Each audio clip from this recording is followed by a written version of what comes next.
¿Se observa, chicos? Sí, profesora. Sí, se ve. Ok, vamos a iniciar el día de hoy. Vamos a ir recordando lo que hemos ido trabajando en el transcurso de estas semanas. Recuerda que el día de hoy nos toca trabajar, ¿no? La semana 10 hasta la semana 14. En la semana 10 nosotros habíamos visto el tema sobre la inteligencia, pero cuando nosotros hablamos, por ejemplo, de la inteligencia, habían posturas, ¿no? Iniciales, y luego también van a ir planteando de acuerdo a las contemporáneas, las clásicas y las contemporáneas. En las clásicas, donde sustentaban que la inteligencia tenía un basamento biológico, era heredable y se centraba solo en el plano académico, que ya la inteligencia estaba determinada. Cuando hablamos acerca ya de este enfoque contemporáneo, ya nos va a ir planteando que la inteligencia se va a ir formando, se va a ir desarrollando y no se centra solo en el plano académico, sino está relacionado con nuestras competencias sociales, con nuestra capacidad de crear, con nuestra capacidad de poder gestionar emociones y conllevarnos al éxito. Es decir, que esta perspectiva ya nos está planteando que nuestra inteligencia se puede potenciar y que no se limita simplemente al plano cognitivo, pues tiene que ver también con otros aspectos. Recuerda, cuando hablamos acerca de los teóricos clásicos, en los teóricos clásicos recordamos a quién, tenemos a Spearman, tenemos a Sorday, tenemos a Cattell, tenemos, por ejemplo, en la cual nos iban planteando. Recuerda, por ejemplo, lo que nos iba planteando Charles Spearman. Charles Spearman nos planteaba su teoría bifactorialista, ¿no? Y plantea que nosotros ya nacíamos con nuestra inteligencia, con un factor G, y que determinaba todo nuestro quehacer. Y que a los 12 años se iba desarrollando nuestros factores específicos y que eso va a dar lugar a las preferencias que nosotros podamos tener hacia determinados cursos. Pero ante esa situación, ¿quién lo confrontaba? Tolstoy, ¿no? Porque Tolstoy decía de que no existía una inteligencia base, sino hablaba de una teoría multifactorial, ya no bifactorial, sino multifactorial. Y a partir de ello sostiene que existen varias habilidades que son independientes entre sí. Nos habla de 7 habilidades, habilidades perceptuales, verbales, aritméticas, ¿no? En este caso la parte de vocabulario, numérica, memoria. Entonces, fíjense, pero que son independientes, porque ninguna de una habilidad va a determinar la otra, como si lo sostenía, en este caso, Spearman. Spearman señalaba que si tú eras hábil de repente, en la parte de comprensión, en la parte de literatura, si tú te propusieras, vas a poder tener un buen desempeño también en la parte de números, porque quien moviliza es ese factor general que te permite entender, que te permite comprender, que te permite abstraer, y eso está en todos estos procesos. En cambio, ¿no? Tolstoy señalaba de que no, si tú desarrollas, por ejemplo, la fluidez verbal, tú vas a poder tener buenos resultados solo en ese aspecto, más no en el área numérica, porque no tiene una hilación. Entonces, mira cuando él nos habla, por ejemplo, de la fluidez verbal, tu capacidad de poder evocar rápido, ¿no? Palabras de forma rápida, ¿no? Como de repente hemos observado a los vendedores, ¿no? Esa capacidad de persuasión, esa habilidad que ellos tienen, no necesariamente también la van a poder transferir a, en este caso, su capacidad de realizar cálculos de forma veloz y rápida, ¿no? Su habilidad numérica tal vez no se haya desarrollado. Y eso es lo que nos va a ir planteando un poco Tolstoy. Sin embargo, quien ya no nos habla de que existe una base, ni existen 7 habilidades mentales básicas, sino existen solo 2, como era la teoría dualista de Raymond Cattell. ¿Recuerdas? Él nos hablaba de la inteligencia cristalizada y nuestra inteligencia nuestra inteligencia fluida. Entonces, la cristalizada tiene que ver con los conocimientos. Recuerda que la fluida tiene que ver con tu razonamiento. Cuando hablamos acerca de la cristalizada, se adquiere a través del proceso de socialización, mientras que el otro ya tiene un factor innato, la fluida. Cuando te hablan de la cristalizada, todo lo que tú has aprendido a lo largo de todo este tiempo está acumulado en tu memoria y por lo tanto tú la vas a poder evocar. Y cuando tú lo evocas, estimulas tu inteligencia cristalizada.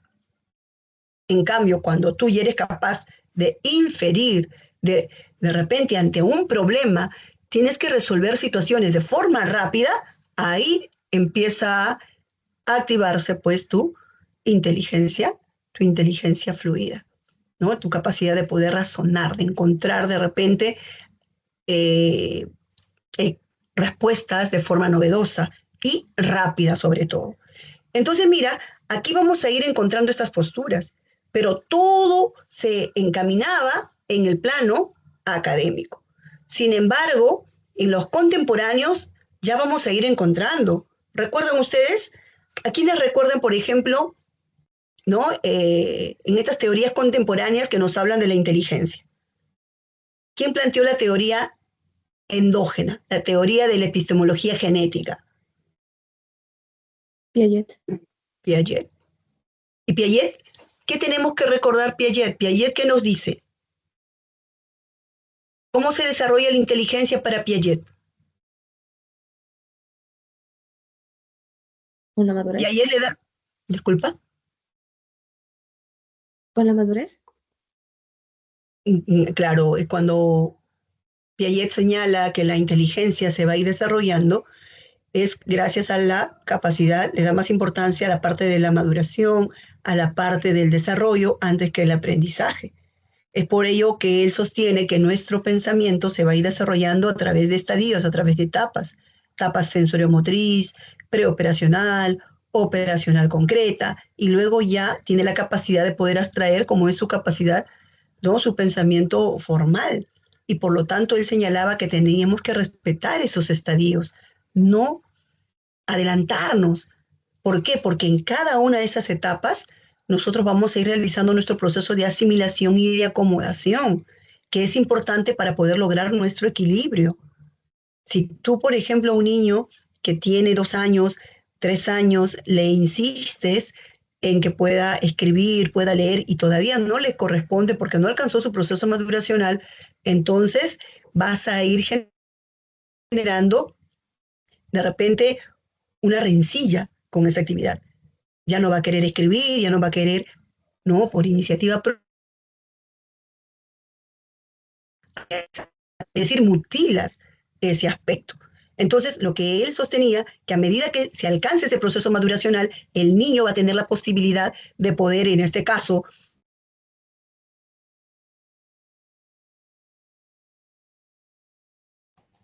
¿no? Estar en desarrollo. Respetamos, dice, ¿no?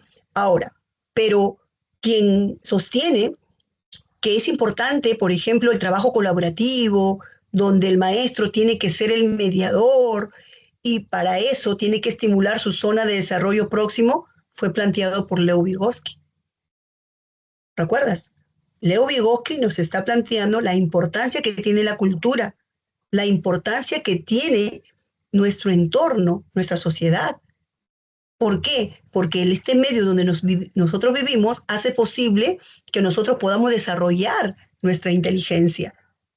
La inteligencia se desarrolla a través de la interacción social, sostenía Vygotsky.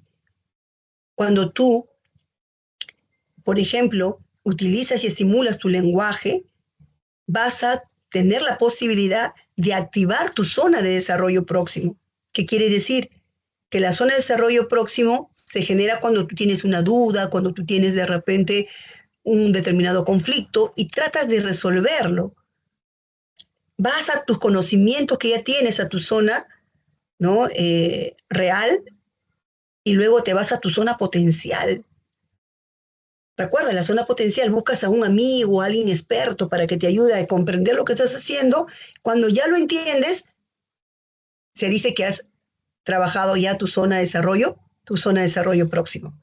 Eso te permite avanzar. Por eso dice, nuestra inteligencia se va a ir potenciando gracias justamente a estas personas expertas al cual acudimos para que nosotros podamos realizar este procesamiento de información. Eso lo plantea Leo Vygotsky. Por lo tanto, la inteligencia se va a ir afianzando a través de las interacciones sociales. Mientras que Howard Gardner nos habla de las inteligencias múltiples. Nos dice que tenemos 8 inteligencias que son independientes entre sí. Entonces, ¿recuerdas? Tenemos la lingüística, tenemos la matemática, tenemos la visoespacial, la sinestésica, la intrapersonal, la interpersonal, la naturalista. Fíjense, la musical. Tenemos esas 8 inteligencias. Si tú quisieras, las puedes potenciar las 8, pero una es la que va a identificarte, la que se va a expandir más. Y eso, ¿no?, hace de que nosotros podamos decir, mira, yo tengo este tipo de inteligencia.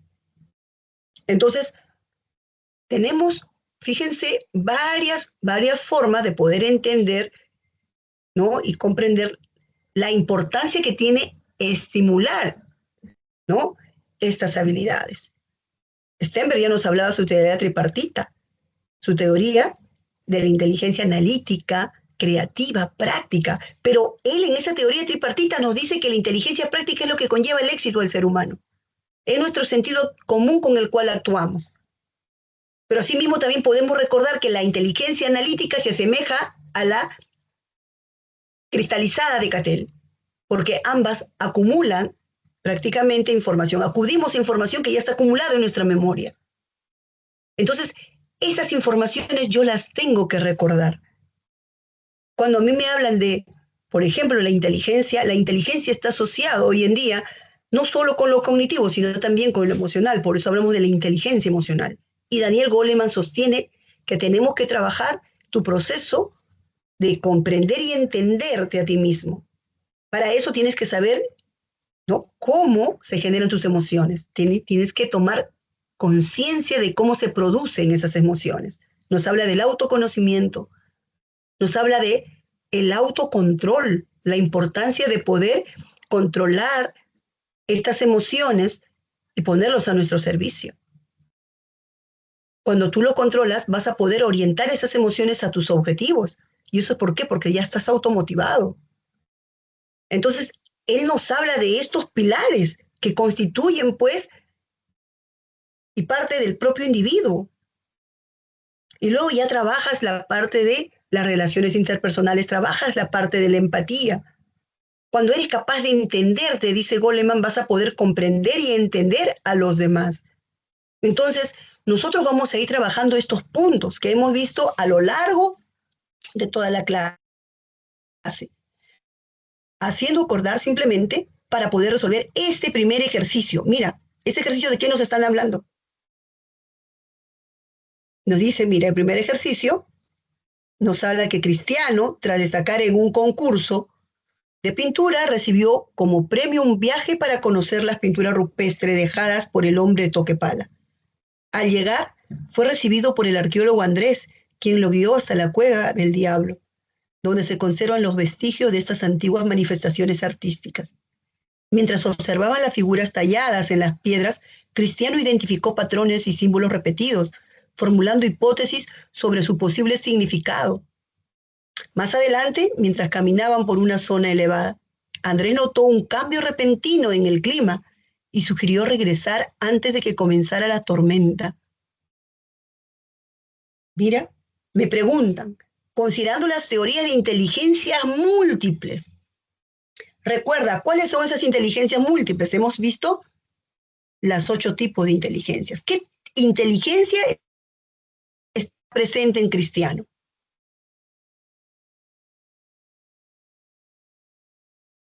¿Qué tipo de inteligencia? Mira, en el primero me dicen, Cristiano, al destacar en el concurso de pintura, demuestra su inteligencia visoespacial. ¿Eso es correcto o eso es falso?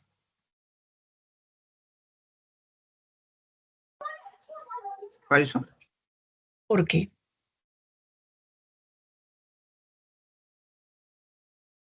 ¿Por qué es falso?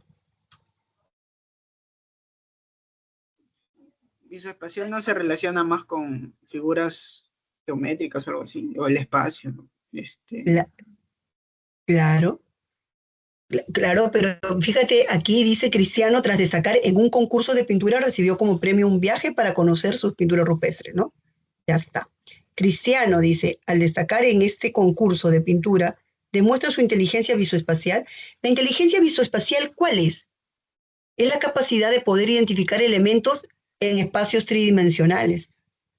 Es la capacidad que uno tiene de poder procesar y retener información, ¿no? Lo que le permite recordar, analizar figuras, símbolos. Eso tiene que ver con nuestra capacidad visual. O sea, por eso dice visoespacial. Entonces, esta capacidad que nosotros tenemos de poder de repente establecer representaciones, tiene que ver pues con el campo, ¿no? De la inteligencia visual. Pero ¿por qué está relacionado con la parte espacial? Porque nos permite comprender justamente ese espacio, ¿no? Vamos a ir relacionando estos espacios tridimensionales, estos patrones espaciales para poder hacer el dibujo. Si él, por ejemplo, ¿no? Destaca en un concurso de pintura, ¿no? Él ya sabe de dónde va a dibujar, sabe la posición, sabe la ubicación, tiene una buena orientación en su espacio. Entonces, y mira, también procesa la información a través de su campo visual. Recuerda que cuando nosotros hablamos de la inteligencia visoespacial tiene que ver justamente con estos elementos, ¿ok? No solamente, mira, solo con la capacidad tridimensional. Claro, tiene que ver con nuestra forma de establecer configuraciones tridimensionales, pero al nosotros poder identificar estos elementos en el espacio es porque nosotros estamos procesando información. Lo que hace que nosotros, por ejemplo, cuando yo dibujo algo, yo estoy recordando, yo recuerdo, ¿no? Ciertos elementos y luego lo plasmo a través de sí. Entonces, en ese momento ya estoy utilizando justamente la estimulación de esta configuración, ¿no? De forma tridimensional. Entonces, aquí, por ejemplo, esta afirmación sí sería, ¿no? Cristiano, al destacar en este concurso, sí demuestra su inteligencia visoespacial. ¿Ok? Recuerda, ¿no? No solamente la parte visoespacial, ¿no? Pero visoespacial tiene que ver con la parte tridimensional. Claro, cuando tú dibujas, por ejemplo, ¿qué haces? ¿Qué utilizas? Utilizas diversas formas, diversos patrones. Estos patrones espaciales va a estar configurado dentro de este tipo de inteligencia. ¿Se entiende, jóvenes, o no? ¿Chicos? Sí, profesor. Ok. Entonces, Sí, mira, ok, entonces la aseveración sí sería verdadera. Ahora, dicen la 2. Andrés, al anticipar el cambio climático, evidencia su inteligencia naturalista. ¿Verdadero o falso? verdadero. Verdadero. Recuerda que te están hablando de Gardner, ¿no es cierto? Y Gardner, pues, nos habla que la inteligencia naturalista se relaciona con nuestra capacidad de observar nuestro entorno, reconocer patrones de la naturaleza e interpretarlas. Y Andrés prácticamente lo hace, ¿no? Al notar el cambio. Muy bien. Esto entonces, la 2 es verdadera. La 3, Cristiano dice Profesor, al eso se me hace- Te escucho. cuando Andrés mira el clima, también sería como indicios. O sea, creo Claro, que entonces cualquier persona puede también saber si o no. Si es un no, indicio, no, cualquier persona puede no necesariamente. ¿Ah? Hay personas, por ejemplo, tú te has dado cuando un cambio climático, uy, ya se viene. De repente viene algo, todo lo que es medio oscuro. Tú sabes lo que va a ir ocurriendo, pero no todos, ¿ah? Dice Andrés, al anticipar el cambio climático se anticipa, dice acá, ¿no? Porque no empezó de repente, estás caminando y vienen unos ventarrones y no necesariamente muchos lo toman en cuenta y dice, oye, va a generarse un determinado cambio, ¿no? Simplemente, va a pasar algo, pero sigue, ¿no? Sigue su espacio, no todos, no todos tienen esa capacidad de poder realizar ese tipo de interpretación. ¿Mm? Entonces, eh, por eso dice, cada quien va a desarrollar determinadas habilidades. ¿Ok? Acá mira, cuando tú me dices, por ejemplo, cualquiera entonces podría desarrollar la inteligencia naturalista, no cualquiera, ¿no? Las personas que tienen mejor predisposición para poder identificar determinados tipos de cambio que se van a ir produciendo en la naturaleza, van a poder interpretar su entorno con mayor rapidez, decimos ha desarrollado esa habilidad. ¿Ok? En la 3 dice, Cristiano, al interpretar los símbolos de las pinturas, ¿hace uso de su inteligencia musical? No, bueno, eso sí es falso, ¿no? Que no tiene nada que ver con lo que se está haciendo mención. Entonces, en esta pregunta de Gardner, tenemos como respuesta la primera, ¿no? Y la segunda, verdadero, verdadero y falso. Por lo tanto, la respuesta es la letra A. ¿Ok? Vamos a la segunda. En el ejercicio 2 dice, y aquí me están hablando, tú me dices, ¿qué tipo de inteligencia es? ¿Clásica, contemporánea? Vamos a ver. Dos periodistas conversan sobre sus habilidades en el ejercicio de su profesión. Carolina destaca, ¿no? Destaca por su dominio del lenguaje, su capacidad para redactar artículos con profundidad argumentativa y su habilidad para formular entrevistas con preguntas estratégicas. Por otro lado, Fidel sobresale por su rapidez al analizar información y detectar patrones en las diferentes gráficas establecidas con los datos obtenidos, lo que le permite identificar y predecir tendencias en el ámbito político y económico.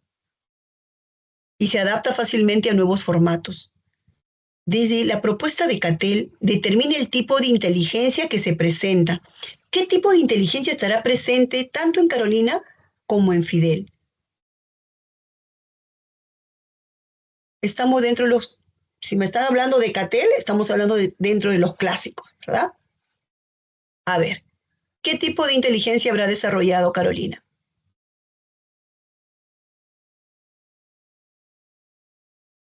A ver, Cristalizada. Cristalizada.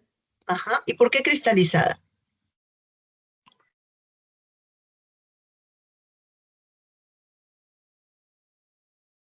¿Cómo tú, por ejemplo, puedes... Sí, te escucho. Porque ya tiene experiencia. Por la experiencia, ok. ¿Qué otro punto más me puede... Mira, acá dice, su capacidad de redactar artículos con profundidad y argumentación. Tiene la habilidad de formular, tiene experiencia, tiene conocimientos. Y esos conocimientos son adquiridos. Por eso decimos que es una inteligencia cristalizada. A diferencia de Fidel, mira, Fidel que nos dice acá, analiza con rapidez. Esa capacidad de analizar, de inferir, es propio, ¿no? de la fluida. Mira, y ahí también lo va a ir complementando con lo que dice, se va adaptando a nuevos formatos y tecnologías. Este punto también es característico de la inteligencia fluida. Tiene que ver con tu capacidad de razonar. Recuerda y relaciónalo mucho la inteligencia fluida también con la creatividad, ¿no? Porque aquí nos permite estimular mucho este proceso de insight para poder encontrar respuestas de forma novedosa y rápida. Entonces, aquí es un ejercicio, ¿no? En el cual la respuesta es la letra B. ¿No? Acá no hay problema. Vamos al ejercicio. ¿Quedó claro, chicos? ¿O no? Hablemos para que todo esté en orden. Sí, profesora. Okay. Muy bien. Ahora sí, mira, hoy tenemos que trabajar 5 semanas, recordar 5 semanas. En este ejercicio 3, ya no me están hablando, si te das cuenta, de la inteligencia. El ejercicio 3, ¿de qué me hablarán? Dice acá, por recomendación médica, Elmer ha pasado por múltiples sesiones de fisioterapia. ¿Mm? Debido a una lesión en la rodilla. Durante cada sesión experimenta dolor intenso acompañado de malestar general. Al finalizar el tratamiento, cuando Elmer ingresa al gimnasio para realizar ejercicios de recuperación, empieza a sentir dolor y tensión, a pesar de que no ha iniciado el esfuerzo. Considerando el caso en relación con el condicionamiento clásico, señala el valor de verdad o falsedad de las siguientes proposiciones. Aquí ya me están hablando del aprendizaje, pero en el aprendizaje, recuerda que habíamos visto que el aprendizaje es un cambio en la conducta que vamos a observar aquí, pero cae de un enfoque conductual. Por eso que me establece aquí la teoría del condicionamiento clásico, el condicionamiento operante, que son enfoques conductuales.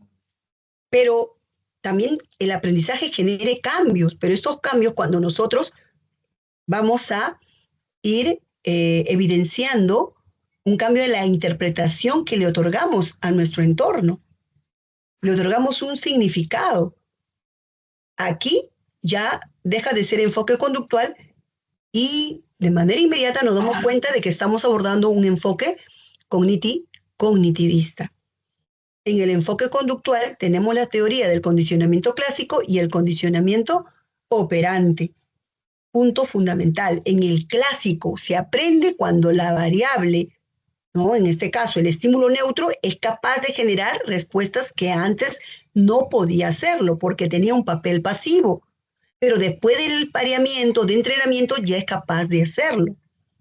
En cambio, cuando me hablan del condicionamiento operante, ya en el acondicionamiento operante me dice que el aprendizaje se genera producto de las consecuencias. Es decir, puede haber un refuerzo o también se le puede añadir un castigo o también aplicamos la extinción.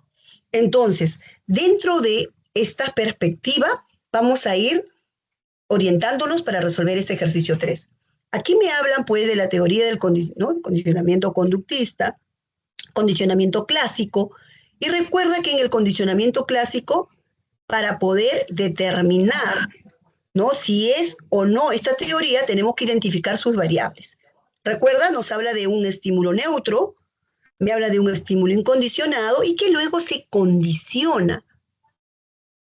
Entonces, para poder identificarlo, tenemos que, en primer lugar, identificar cuál es el estímulo neutro de este ejercicio. ¿Cuál es el estímulo con el que se condiciona, el estímulo incondicionado? ¿Y cuál es la respuesta, ¿no?, que se va a condicionar luego? A ver, empezamos, antes de hallar la respuesta. ¿Qué nos dice acá? Dice, Elmer ha pasado sesiones de fisioterapia, ¿no? Experimenta dolor intenso acompañado de malestar. Finaliza su tratamiento. Al ingresar al gimnasio para realizar su recuperación, empieza a sentir dolor y tensión a pesar de que ya no ha iniciado esfuerzo físico. Entonces, ¿cuál es el estímulo neutro que no generaba nada y que... Ajá, sí te escucho. ¿Cuál es? El ¿Cuál es? gimnasio. El gimnasio, ¿no? Mira, el gimnasio es el estímulo neutro, pero ¿con qué lo está asociando? ¿Cuál sería el estímulo incondicionado? La ¿Cuál lesión. sería el estímulo? La lesión. Y por lo tanto, ¿cuál es la respuesta que se condiciona? ¿Qué siente? El dolor. Mira, dolor, tensión. Ya está, ya resolviste el ejercicio. Mira, tú mismo. El dolor y la tensión que siente Elmer al ingresar al gimnasio corresponde a una respuesta incondicionada. ¿Es verdadero o falso? Falso. Falso. Porque ¿qué es? El dolor que siente, ¿no?, es una respuesta al ingresar, me dices falso, ¿no es cierto? ¿Por qué es falso? Es condicionada. ¿Es una respuesta condicionada? Claro que se está condicionando. Falso. El 2. Durante la primera sesión de fisioterapia, los equipos de ejercicio actuaban como estímulo neutro. En la primera sesión. Falso. ¿Verdadero o falso?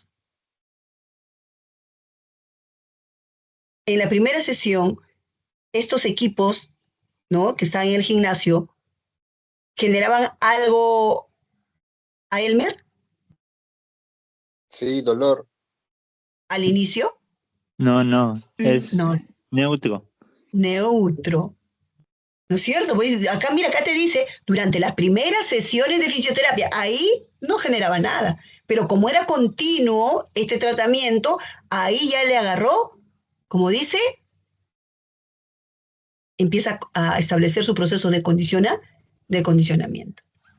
Aquí, en sus primeras sesiones, los equipos actuaban como estímulo neutro. ¿Eso es verdad? Es verdadero. Ahora mira, ¿sí? ¿Se entiende o no?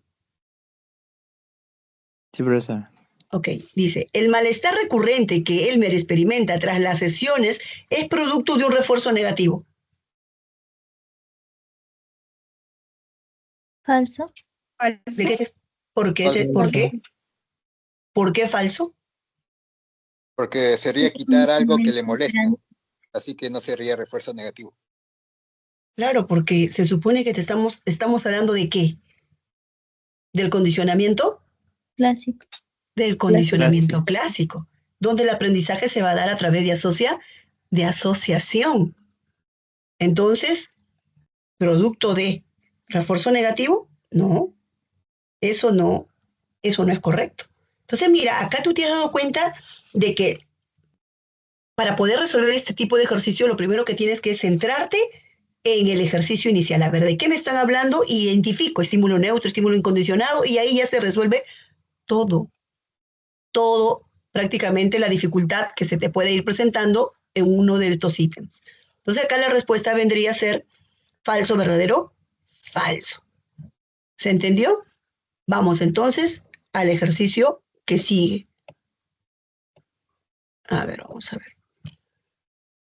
A ver, mira, en el ejercicio 4 ya nos están hablando, ya no del clásico, sino, mira, ya entramos a la operante, donde nuestra conducta va a estar orientada, ¿no?, para poder evitar algún castigo o obtener alguna recompensa.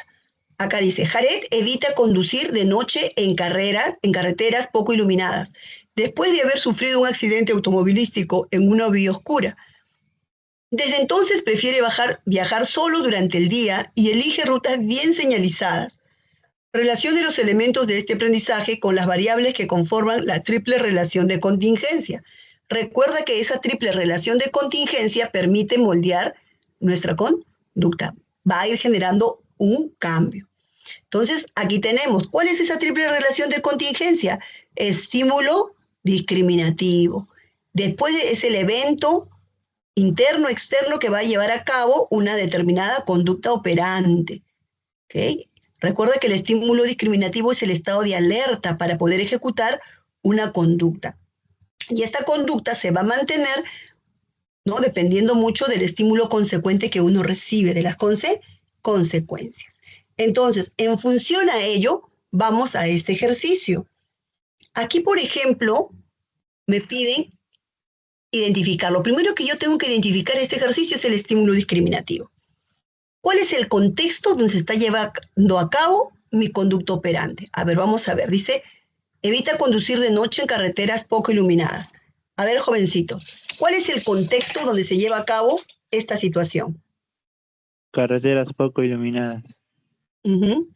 Entonces, la carretera poco iluminada. Eso vendría a ser el factor que va a alertar a Jared para que evite conducir, ¿no?, de noche. Sobre todo cuando hay poca iluminación en la carretera. Eso vendría a ser estímulo discriminativo. ¿Con qué lo asocio? Carreteras poco iluminadas, ya está. Ahora, ese estímulo discriminativo me conlleva a una conducta operante. ¿Cuál vendría a ser esa conducta operante o la respuesta operante? Evitar conducir de noche. Evitar conducir de noche. Ya está. ¿Y por qué se mantiene esa conducta? Porque sufrió un accidente automovilístico. Ujú. La consecuencia, ¿no? Es el accidente automovilístico. Ya está justamente resuelto. Ejercicio sencillo. Sencillo si lo partes de aquí, mira. Si partes analizando esta situación. Ahora, muy bien, profesora, ya identifiqué mi triple relación de contingencia. En ese mismo ejercicio, ¿qué estaría aplicando? Recuerda operante, ¿no? Que para poder moldear nuestra conducta utilizamos refuerzo positivo, negativo, castigo positivo, negativo. Aquí, ¿qué estaré aplicando?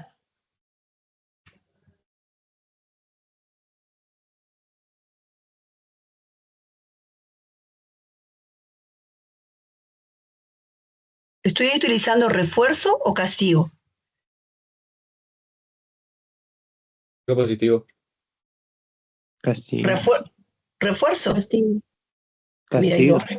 a ver, por eso mismo. Empezamos entonces a analizar. Recuerda que cuando hablamos de refuerzo, el refuerzo indica que nuestra conducta va a ir incrementando. Yo voy a realizar un acto, ¿no? Debido a las consecuencias que yo recibo.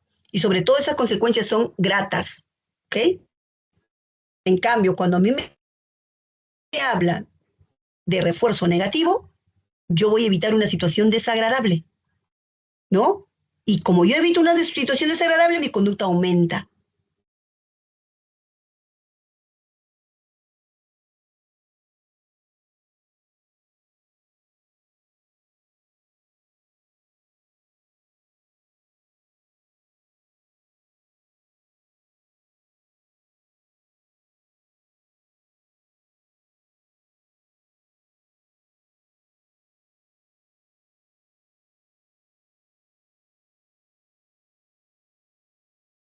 Yes. ¿Y el maíz se puede? ¿Y el maíz se puede internet? ¿Se puede compartir? Muy mal. Chicos, ¿están ahí? ¿Me escuchan? Sí, Sí, profesora. profesora. Sí, profesora. Oh, disculpen, mire, yo en un momento sentí que se iba, se había ido el internet. Ya, me estaba preocupada. Muy bien, muy bien. Oh, bueno, ya está. Entonces, en este ejercicio, ¿en qué nos habíamos quedado? Ya. En que si Chicos, era castigo o refuerzo. ok, castigo o refuerzo. Ya, aquí, por ejemplo, si la conducta de Jared disminuye o aumenta. Chicos, ¿la conducta disminuye o aumenta? Disminuye. Disminuye. La conducta disminuye, ¿no es cierto? Si disminuye es porque se ha producido un determinado castigo. Castigo. ¿Pero qué castigo es? ¿Positivo o negativo? Recuerda que el castigo negativo, costo de respuesta, le voy a quitar algo que le agrada. Cuando es castigo positivo, voy a añadir algo desagradable, ¿verdad? Positivo. Positivo. Positivo, Positivo. ¿no es cierto? Entonces, así vamos a ir identificando. Mire, profesor, no entiendo. Vamos al siguiente. ¿Dónde estás? ¿En qué número estamos? ¿En él? En el sí. Uy. Pero aquí ya no tenemos el haber. Ya está. Vamos al otro ejercicio, pero en el otro ejercicio, ¿no? Parece que no se acopió. A ver, yo te voy a decir, ¿ya? A ver, mira, escúchame. Dice, un profesor observa frecuentemente en un aula que cuando está impartiendo su clase, dos alumnos sentados están conversando entre sí. Utilizan su celular y distraen a sus compañeros y prestan poca atención. Por lo que a partir de esa fecha, el maestro decide cambiarlos de lugar, ¿no? Ha tomado una decisión. de incentivarlo con lo que más le agrada para que participen en clase. Y cuando ellos conversan, por ejemplo, o están realizando otra actividad, los ignora. ¿Qué puede estar utilizando el maestro?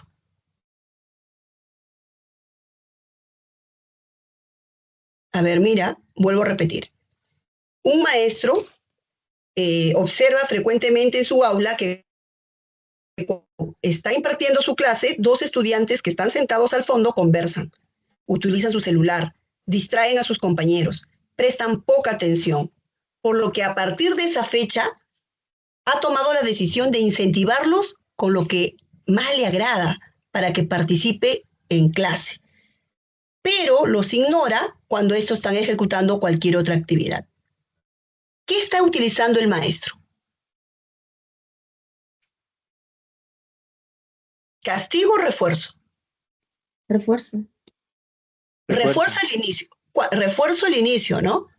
Ah, sí, Porque está aplicando dos elementos. sí. Ajá. Él, por ejemplo, aplica un refuerzo. ¿Y qué tipo de refuerzo? Porque dice le incentiva con lo que más le agrada, con la finalidad que Refuerzo participe. positivo. Refuerzo positivo. Pero cuando está, dice, realizando, ejecutando cualquier otra actividad, los ignora. ¿Qué será? ¿Castigo? ¿Será castigo? Lo ignoró. Correcto. Ella dice, profesora, será castigo. ¿No es cierto? Cuando una persona ignora, la conducta por lo general tiende a ya no realizarlo más. Y si ya no lo realiza, ¿qué se produce? Extinción. Extinción. Extinción. Recuerda, extinción es cuando la conducta desaparece. Si tú, por ejemplo, a alguien, tú de repente le mandas saluditos, ¿no? Le saludas y el tenor te responde, tú ya no le vuelves a saludar. La conducta se extingue rápidamente. Entonces, para poder moldear nuestra conducta utilizamos castigo, utilizamos refuerzos, utilizamos la extinción, condicionamiento operante, o también llamado condicionamiento instrumental. Ahora, pero fíjense, este es conductual. Ahora vamos al ejercicio 5. En el ejercicio 5 ya no me hablan de la conductual. Me dice acá, un conferencista especializado en manejo de estrés, antes de iniciar su exposición sobre técnicas de relajación y regulación emocional, indaga entre los asistentes acerca de su conocimiento previo sobre los efectos fisiológicos del estrés en el cuerpo. Con respecto a lo anterior, es correcto afirmar que el conferencista, ¿de qué estamos hablando aquí? Aquí ya no estamos hablando del condicionamiento operante ni clásico, ni un aprendizaje por asociación. Aquí, ¿qué estamos haciendo referencia?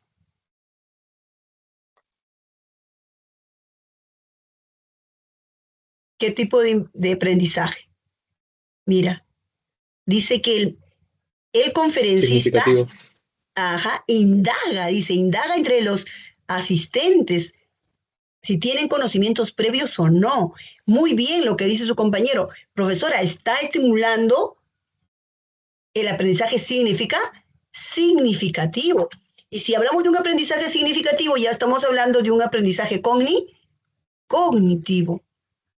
Y cuando hablamos de un aprendizaje significativo, nos dice que para que se genera una significatividad, tenemos que asociar los conocimientos previos con los conocimientos nuevos que nos otorgan. Y aquí justamente se está realizando ello, mira, ¿no? Sobre técnicas de relajación, ¿no? A ver si conocen o no, en este caso, ¿no? Los que han asistido, los asistentes, ¿no? Previo sobre los efectos fisiológicos del estrés en el cuerpo. Entonces, aquí, por ejemplo, me preguntan, ¿no?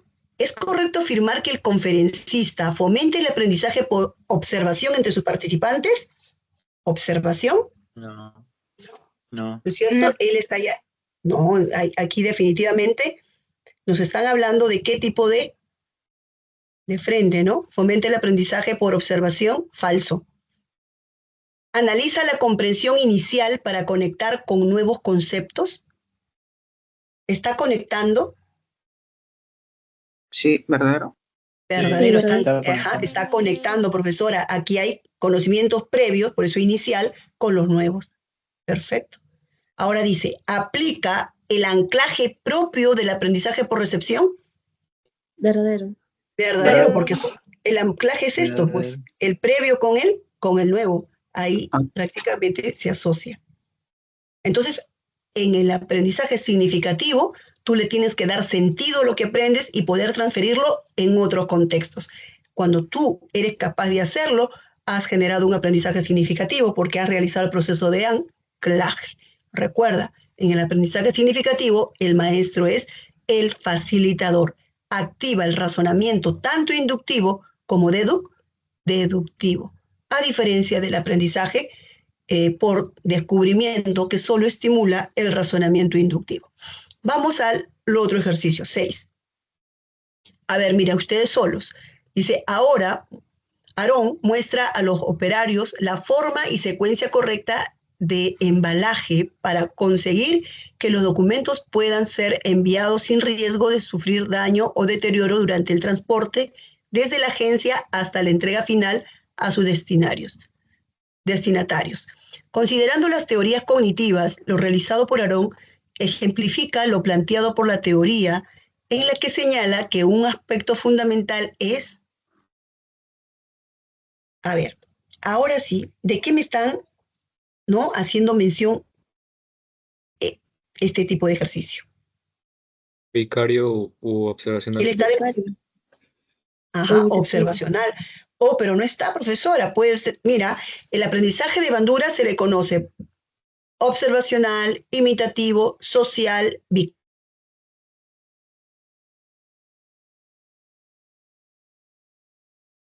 aprendizaje vicario, ¿no? Un aprendizaje, la teoría del aprendizaje no vicario, en la que señala que un aspecto fundamental es la atención al modelo, ¿no? El modelo que es el referente en el cual yo voy a poder imitar, ¿no? Muy bien. Entonces, este ejercicio también creo que está sencillo de poder entender. Vamos a la 7. A ver, ya está a las 6, vamos a la 7. En la 7 dice, Marta vio que el libro de poesía que le obsequió Marcelo estaba autografiado y dedicado por el autor del mismo. Sorprendida, solo atinó a abrazar a Marcelo. Teniendo en cuenta lo concerniente a la efectividad y las emociones, podemos señalar que Marta exhibió una emoción. ¿De qué tipo? Mira, Marcelo estaba autobiografiado y dedicado por el autor. Solo atinó a abrazar a Marcelo. ¿Qué está exhibiendo? Dice Marta. Sorpresa. Sorpresa. ¿Y la sorpresa qué tipo de emoción es? Primario. Primario. Primaria. Primario. No hay una primaria. O también llamada Básica o innata. básica o innata. Perfecto. Entonces mira, en la cual, ¿cuál es el componente que está evidenciándose? Quedó sorprendida. Recuerda que tenemos en las emociones 3 componentes, no fisiológica, subjetiva, fisiológica y conductual. Están las 3. Pero aquí Conductual. conductual, ¿no? En la cual, pues, conductual, ¿no? Abrazó, se acercó hacia él. Entonces, las emociones aquí juegan un rol muy importante. Nuestras emociones, como dice Daniel Goleman, tenemos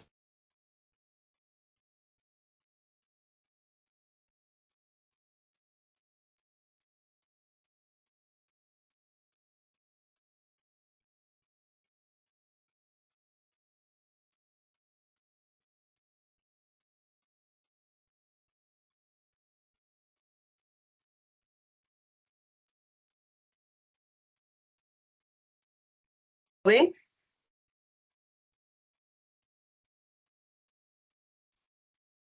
Emma, ¿pueden leer? Chicos, Sí, Sí, profesora. a sí, ver, está. ¿podemos leer la 8, por favor? Uy, ya, yo lo hago ya. Dice, las emociones cumplen un papel importante en la vida de las personas. Hay que prestarle atención y no buscar anularlas o eliminarlas, dado que cada una de ellas desempeñan alguna función que en ciertas circunstancias pueden ser vital atender. Considerando la relación existente entre cognición y emoción, señale el valor de verdad de las siguientes proposiciones. Chicos, cuando hablamos de las emociones, habíamos mencionado que las emociones cumplen una función de adaptabilidad, ¿no? Para poder autoprotegernos y autorregularnos. Las emociones, dentro de esa función de adaptabilidad, también está la función social y también se encuentra la función motivacional. Entonces, eso es lo que nosotros vamos a ir estableciendo en esta relación. Dice, señale la veracidad o falsedad, ¿no? En relación, ¿no? A lo existente entre la cognición y la emoción. Muy bien. A ver, me dice Carlos, viendo molesta a Roxana, evitó ser irónico y le dijo cosas agradables. Aquí la emoción cumplió una función motivacional. ¿Verdadero o falso? Verdadero. Verdadero. A ver, acá dice, Falso. ¿no? A ver, fíjense, Carlos, viendo molesta a Roxana, evitó ser irónico y le dijo cosas agradables. Aquí la emoción cumplió una función motivacional. Recuerda que la motivacional te energiza. Aquí, ¿qué está haciendo? Como le vio molesta, evitó ser irónico y le dijo cosas agradables. Chicos, es necesario, si alguien está de repente molesto, es necesario que alguien diga, oye, estoy molesto, o tú al observarlo te das cuenta que te está informando a través de sus gestos. Mira, entonces ahí él va cambiando. ¿Qué función está cumpliendo en esa situación?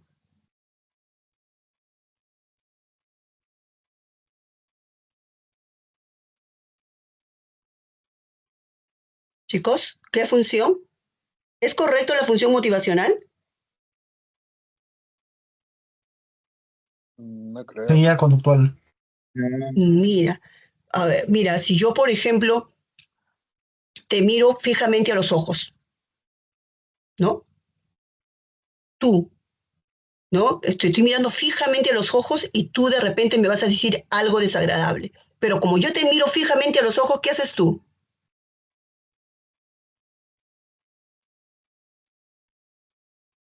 Depende, ¿no? O sea, puede ser que te mire o que quite la mirada. Que te quité la mirada. Pero ¿tú has entendido el mensaje o no entendiste el mensaje? Si te estoy No, mirando, si yo te estoy mirando fijamente a los ojos, ¿qué cosa quiere decir? que me quieres robar. Oh, que te quiero robar, ya. Claro, si yo te estoy mirando fijamente a los ojos es porque de repente yo al mirarte te estoy pidiendo ayuda. Al mirarte te estoy comunicando de repente de que algo te está a punto de ocurrir. Pero si te das cuenta, con solo esa mirada yo te estoy dando una información. Y por lo tanto, en ese momento, mis emociones, o mejor dicho, mi cuerpo te está transmitiendo una información. Y esa información hace que tú puedas regular tu conducta. En ese momento, chicos, se está cumpliendo la función social. Social, no es una función motivacional. Recuerda que la función social permite comunicarnos, interactuar, sin necesidad que tú expreses lo que quieres o lo que digas. Está relacionado con la comunicación verbal, no verbal. Eso no lo olvides. Y aquí no es motivacional, es social. En la 2, Janet oyó al perro ladrar y tuvo miedo. Sintió que su corazón latía a 1000 y pudo correr como nunca. En este caso, ¿el miedo tuvo una función adaptativa o no? Sí, verdadero. Eso Sí, es verdadero. verdadero. Eso es verdadero, pues no, nos permite hacer frente a una situación en la cual estoy en peligro. Además, recuerda que el encadena respuestas fisiológicas que favorecen a la conducta de huida adaptativa. Verdadero. 3. José, al descubrir el engaño, sintió que la tristeza lo embargaba por completo. Entonces buscó alejarse de ella definitivamente. Aquí se refleja la función social. Falso. Falso. Falso. ¿Qué función está? A ver, ¿qué función? Ella se aleja. Recuerda que eso lo hemos visto en el último. ¿Seguro? Física, algo así. Eso lo hemos visto en la última clase, lo hemos visto ayer, bueno, no, esta semana. Cuando tú, por ejemplo, te alejas de algo, si tú te alejas de algo o te acercas de algo, va a depender de acuerdo a tus objetivos que persigues. Sí, y mi objetivo motivacional, yo me acerco o me alejo. Si yo me doy cuenta que esa persona es dañina para mí, ¿qué voy a hacer? Me voy a alejar.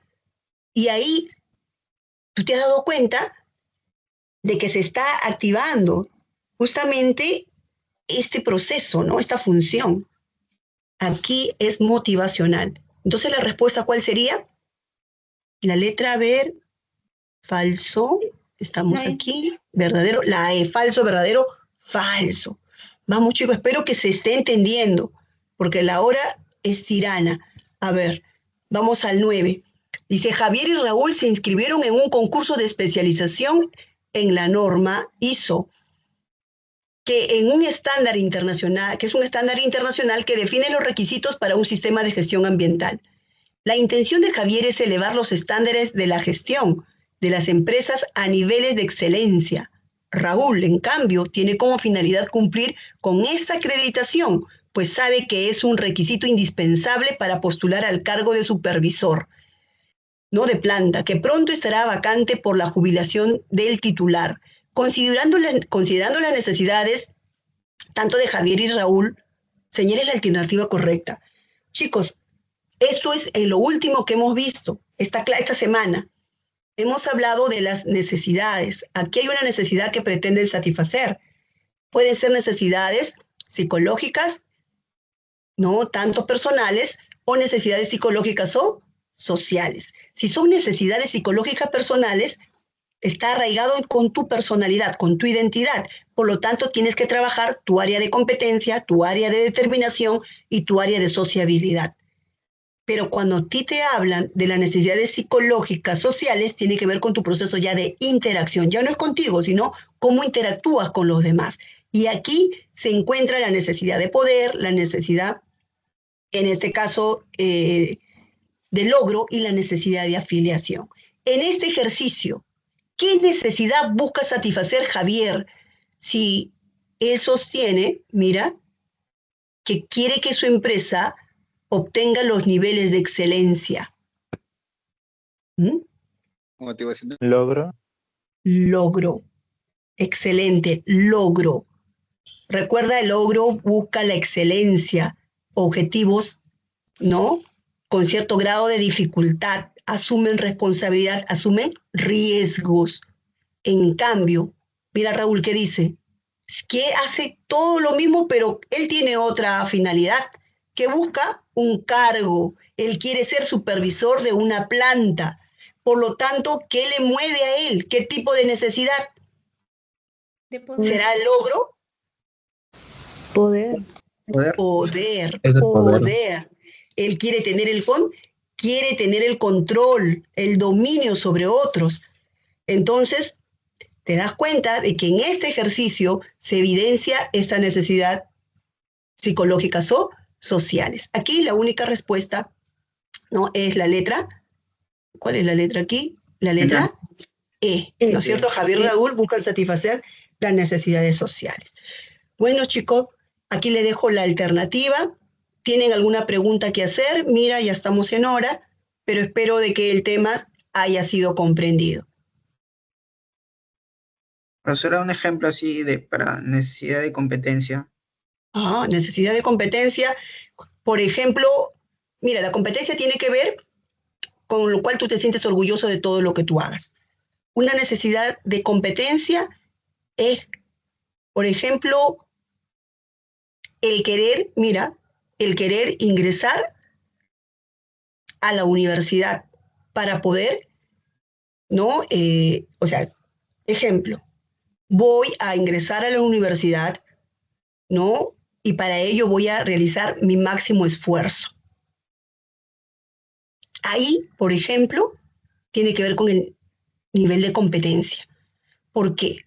O aquí, ¿no? Voy a ingresar a la universidad, pero con las más altas puntuaciones. Otro ejemplo, voy a ingresar a la universidad, a la carrera que yo he elegido porque es acorde a las aptitudes que yo tengo. ¿Entiendes? Es decir, el nivel de competencia tiene que ver cómo tú procesas la información de forma eficaz y empiezas a competir contigo mismo. Quiere decir que una persona que es competente no puede, por ejemplo, de repente ves, no, oye, tengo muchos competidores a la carrera que yo voy y desisto. Eso no es ser competente. El competente sabe de lo que él puede hacer y se orienta a ese propósito. ¿Ok? Gracias, Entonces, profesor. la competencia tiene que ver mucho con la necesidad de logro. Y está muy arraigado con tus necesidades de estima. Muy bien, chicos. Entonces, aquí vamos a quedarnos. Gracias por su atención. Acá están las claves por si acaso, ¿no? Si alguien no los anotó, y ya nos vemos, ¿no? En clase presencial. Cuídense mucho.